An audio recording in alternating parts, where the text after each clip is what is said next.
Une technologie de l'époque, un professeur bien spécial, une mystification étonnante.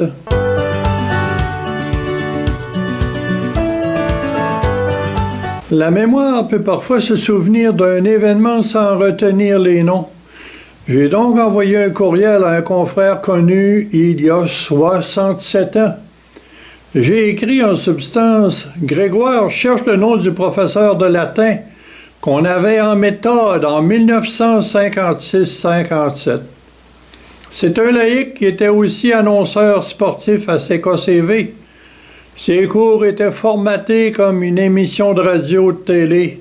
Il avait un bon sens de l'humour pour nous faire accepter le latin.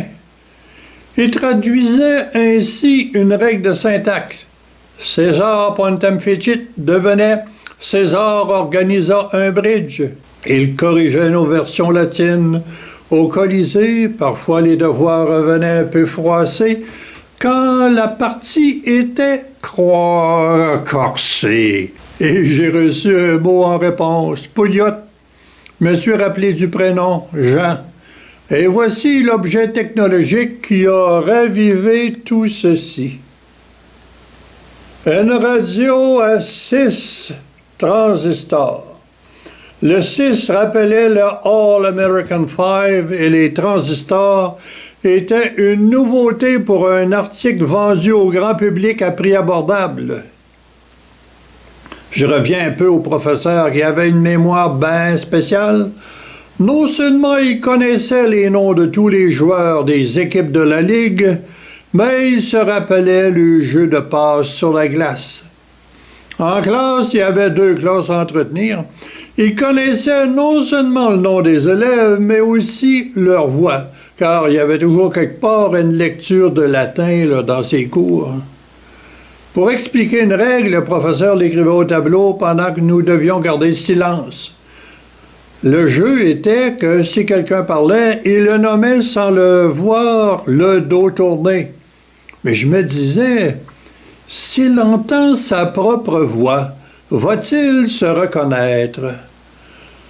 Or, l'annonceur sportif enregistrait très tôt le matin son bulletin de nouvelles qui était rejoué à chaque heure, 9h15, 10h15, 11h15. Un bonjour. Le timing était parfait. J'avais la petite radio en classe. Il était 10h17 ou quelque chose comme ça, et il écrivait au tableau. Non, je parle pas. J'ouvre le poste de radio à 1280 CKCV et il s'entend. Évidemment, il se demande de se taire, mais il s'est tourné avec sourire. Je l'ai mis à off, la radio. On a oublié la règle de grammaire, mais l'anecdote a survécu. Je me rappelle aussi que la nouvelle radio a servi en classe le 4 octobre 1957. Cette fois-là, c'était pour suivre le lancement du premier satellite, le fameux Spoutnik russe. Mais on écoutait pendant la récréation. La radio a passé son temps. Il n'y a plus de poste AM. Mais la radio évoque de beaux souvenirs. Pas vrai que ça ne sert plus à rien. Elle me survivra, silencieuse et mémorable.